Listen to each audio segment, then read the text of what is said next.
ಅಪರ್ಣಾ ವಸ್ತಾರೆ ಅಚ್ಚ ಕನ್ನಡದ ಸ್ವಚ್ಛ ನಿರೂಪಕಿ. ಅಪರ್ಣಾ ಅವರು ನಮ್ಮನ್ನಗಲಿ 1 ವರ್ಷವೇ ಕಳೆದಿದೆ. ಆದರೂ ಅವರ ನೆನಪುಗಳು ಮಾತ್ರ ಅಜರಾಮರ.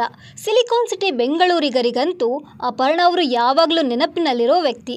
ಬೆಂಗಳೂರು ನಗರದ ಜೀವನಾಡಿ ನಮ್ಮ ಮೆಟ್ರೋ ರೈಲಿನಲ್ಲಿ ದಯವಿಟ್ಟು ಗಮನಿಸಿ ಮುಂದಿನ ನಿಲ್ದಾಣ ಅಂತ ಅಪರ್ಣಾ ಅವರ ಧ್ವನಿ ಕೇಳಿದಾಗ ಅವರು ನಮ್ಮೊಂದಿಗೆ ಇದ್ದಾರೆ, ನಮ್ಮ ಪಕ್ಕದಲ್ಲೇ ಕೂತು ನಿಮ್ಮ ನಿಲ್ದಾಣ ಬಂದಿದೆ ಎಂದು ಎಚ್ಚರಿಸುವಂತಿರುತ್ತೆ. ನಮ್ಮ ಮೆಟ್ರೋ ಹಳದಿ ಮಾರ್ಗ ಉದ್ಘಾಟನೆಯಾಗಿದೆ. ಈ ಮಾರ್ಗದಲ್ಲೂ ಅಪರ್ಣಾ ಅವರ ಧ್ವನಿ ಇರ್ತಿದ್ರೆ ಎಷ್ಟು ಚೆನ್ನಾಗಿರ್ತಿತ್ತು ಅಂತ ಅದೆಷ್ಟೋ ಮಂದಿ ಹೇಳಿದ್ದೂ ಇದೆ. ಇದೀಗ ಯೆಲ್ಲೋ ಲೈನ್ ಪ್ರಯಾಣಿಕರಿಗೂ BMRCL ಸರ್ಪ್ರೈಸ್ ಕೊಟ್ಟಿದೆ. ನಮ್ಮ ಮೆಟ್ರೋ ಹಳದಿ ಮಾರ್ಗದಲ್ಲೂ ಅಪರ್ಣಾ ಧ್ವನಿಯನ್ನು ಬಳಸಿಕೊಳ್ಳಲಾಗಿದೆ. ಅಷ್ಟಕ್ಕೂ ಹಳದಿ ಮಾರ್ಗದಲ್ಲಿ ಅಪರ್ಣಾ ಧ್ವನಿಯನ್ನು ಪ್ರಸಾರ ಮಾಡಿದ್ದು ಹೇಗೆ? ಇದು AI ತಂತ್ರಜ್ಞಾನವಾ ಅಥವಾ ಅಪರ್ಣಾ ಅವರದ್ದೇ ಧ್ವನಿಯ ಅನ್ನೋದನ್ನು ಹೇಳ್ತೀವಿ. ನೀವು ಸುದ್ದಿಯಾನದ ಸಬ್ಸ್ಕ್ರೈಬರ್ ಆಗೋದಕ್ಕೆ ಮರಿಬೇಡಿ.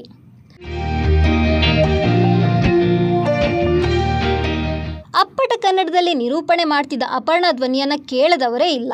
ಅವರು ನಿರೂಪಣೆಗೆ ನಿಂತರೆ ನಿರರ್ಗಳವಾಗಿ ಗಂಟೆಗಟ್ಟಲೆ ಕನ್ನಡದಲ್ಲೇ ಮಾತಾಡ್ತಿದ್ರು. ಅವರ ನಿರೂಪಣೆಯ ಶೈಲಿಗೆ ಅದೆಷ್ಟೋ ಅಭಿಮಾನಿಗಳು ಇದ್ದಾರೆ. ವಿಶ್ವದ ಮೂಲೆ ಮೂಲೆಯಲ್ಲೂ ನೆಲೆಸಿರುವ ಕನ್ನಡಿಗರ ಫೇವ್ರೆಟ್ ನಿರೂಪಕಿಯಾಗಿದ್ದರು ಅಪರ್ಣಾ. ನನ್ನ ಗುರುತು ಕನ್ನಡ, ನನ್ನ ಅಸ್ತಿತ್ವ ಕನ್ನಡ ಅಂತ ಹೆಮ್ಮೆಯಿಂದ ಹೇಳ್ತಿದ್ದ ಅಪರ್ಣಾ ಬದುಕಿನ ಯಾತ್ರೆ ಮುಗಿಸಿ 1 ವರ್ಷವೇ ಕಳೆದಿದೆ. ಶ್ವಾಸಕೋಶದ ಕ್ಯಾನ್ಸರ್ನಿಂದ ಬಳಲ್ತಿದ್ದ ಅಪರ್ಣಾ ಅವರು 2024ರ ಜುಲೈ 11ರಂದು ನಿಧನರಾಗಿದ್ದಾರೆ. ಅಪರ್ಣಾ 4ನೇ ಹಂತದ ಕ್ಯಾನ್ಸರ್ನಿಂದ ಬಳಲ್ತಿದ್ರು ಕೂಡ ಯೆಲ್ಲೋ ಲೈನ್ ಮೆಟ್ರೋಗೆ ಅವರು ಧ್ವನಿ ನೀಡಿದ್ರು ಅನ್ನೋ ವಿಚಾರ ಈಗ ರಿವೀಲ್ ಆಗಿದೆ. ಇಂದಿನಿಂದ ಅಪರ್ಣಾ ಅವರ ಧ್ವನಿಯನ್ನು ನಮ್ಮ ಮೆಟ್ರೋ ಹಳದಿ ಮಾರ್ಗದಲ್ಲಿ ಬಳಸಿಕೊಳ್ಳಲಾಗಿದೆ.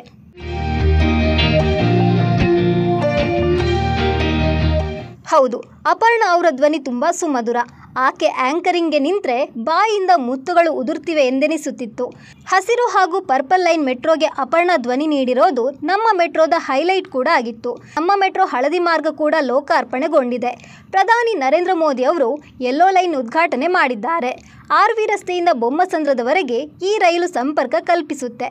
ಒಟ್ಟು 16 ನಿಲ್ದಾಣಗಳನ್ನು ಈ ಮೆಟ್ರೋ ರೈಲು ಹಾದು ಹೋಗುತ್ತೆ. ಹಳದಿ ಬಣ್ಣದ ಮೆಟ್ರೋಗೂ ಅಪರ್ಣಾ ಅವರದ್ದೇ ಧ್ವನಿ ಇದ್ದರೆ ಚೆನ್ನಾಗಿರ್ತಿತ್ತು ಎಂಬುದು ಕನ್ನಡಿಗರ ಆಸೆಯಾಗಿತ್ತು. ಇದೀಗ ಕನ್ನಡಿಗರ ಆಸೆಯನ್ನು BMRCL ಈಡೇರಿಸಿದೆ. ನಮ್ಮ ಮೆಟ್ರೋ ಹಳದಿ ಬಣ್ಣದ ಮಾರ್ಗದಲ್ಲೂ ಅಪರ್ಣಾ ಧ್ವನಿ ಪ್ರತಿಧ್ವನಿಸುತ್ತಿದೆ. ಹೌದು, ನಮ್ಮ ಮೆಟ್ರೋ ತಾಂತ್ರಿಕ ತಂಡ 2024ರ ಏಪ್ರಿಲ್-ಮೇನಲ್ಲಿ ಅಪರ್ಣಾ ಬಳಿ ತೆರಳಿ ನಮ್ಮ ಮೆಟ್ರೋಗೆ ಧ್ವನಿ ನೀಡುವಂತೆ ಕೇಳಿಕೊಂಡಿತ್ತು. ಕ್ಯಾನ್ಸರ್ನಿಂದ ಬಳಲುತ್ತಿದ್ದರೂ ಅಪರ್ಣಾ ಅವರು ಇದಕ್ಕೆ ಒಪ್ಪಿಗೆ ನೀಡಿದರು. ನೋವಿನಲ್ಲೂ ಅಪರ್ಣಾ ರೆಕಾರ್ಡಿಂಗ್ ಕಾರ್ಯ ಮುಗಿಸಿದ್ರು. ಇದೀಗ BMRCL ಅಪರ್ಣಾ ಅವರ ಧ್ವನಿಯನ್ನು ಹಳದಿ ಮಾರ್ಗದಲ್ಲೂ ಬಳಸಿಕೊಂಡಿದೆ. ಹಳದಿ ಮಾರ್ಗದಲ್ಲಿ ಒಟ್ಟು 16 ನಿಲ್ದಾಣಗಳಲ್ಲಿ ಅವರ ಧ್ವನಿಯನ್ನು ಬಳಸಿಕೊಳ್ಳಲಾಗಿದೆ.